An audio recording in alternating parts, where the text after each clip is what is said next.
everyone, it's Sylvia from Guide and Grow TV. Today I wanted to talk to you about a Montessori mindset. What does that mean? Well, I've seen a lot of members in our group, in our parenting group, Montessori at Home 0 to 3 years, that often say things like, it's too hard, I can't do Montessori, it's not fit for my child. And I just wanted to clarify a few things. Firstly, Montessori at home does not look like a Montessori classroom at home. So Montessori in the home is something completely different to what you see in the classroom. It's not meant to mimic a classroom, and also nobody can do Montessori 100% all the time. So what I wanted to really tell you and give you this message is that Montessori is not something that you need to feel pressured about. It's not something that should be stressful. It really is a mindset, respecting the child, respecting the environment, the way we communicate with our children.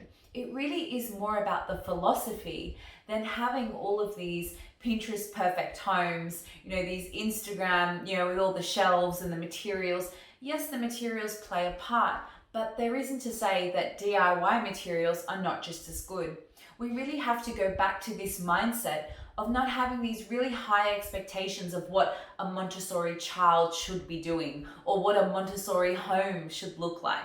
It really boils down to understanding the principles, knowing the essence of Montessori, respecting the child, observing the child, following the child's interests, and really creating an environment that will help support the child's development.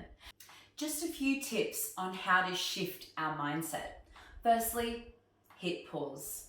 Just pause on everything that you're trying to do and doing in that space and just focus on one thing at a time. And it could be just one skill that you're working on. So it could be teeth brushing independently. It could be getting dressed independently. So sometimes we do too many things at once and then the child just gets really overwhelmed. So just focusing on one thing at a time. Also, we can just stop buying everything. So all these different activities and toys and things, and really just observe your child, see where they're at. So have a look at their interests. What are they doing? Are they pulling things out of a drawer? Are they trying to play with containers? Are they taking things in? Are they trying to put things, taking things out, putting things in? All of these are different types of skills that they're developing. Are they wanting to climb everything? If they're wanting to climb everything, then they're going through, a gross motor stage where they really need to climb on equipment and slides and things like that to really develop their bodily movements. Are they working on really tiny, refined fine motor skills? Do they really take interest in the little tiny objects that are around the house? So all of these types of things will indicate the types of activities that they would be interested in. So a lot of the times I see parents buying all these things that are Montessori, or sometimes they're called Montessori when they're not, and then how can I introduce this to my 1-year-old, when sometimes it's not age appropriate, sometimes they're not developing those skills at that moment. So it's really about pausing, observing the child, seeing what their interests are, and also taking a break. It's these expectations that we have of, what my Montessori child should be doing. They should be independent. They should be, confident. They should be dressing themselves at 2 years old, or, they should be brushing their teeth at 18 months. All of those things, or even with language development, people have these really high expectations on their child, speaking at 18 months or 2, whereas we know that language development happens anywhere between 18 months and 3 years old. So these are the types of expectations that people have on Montessori. And I think it's really about taking a step back, stopping, observing, pausing. If something's not working, then let me have a look in my environment. Let me see, what are the things that are not working. Am I dealing with, my child that's not really cooperating at the moment? How can I better my communication? How can I understand them more? So these are the principles and philosophies that are underlying the Montessori practice. And I really feel like these are the things that we need to pay the most attention to.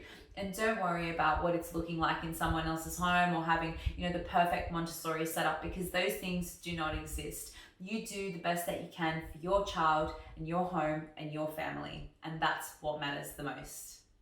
Now, that's going to look different in everybody's home.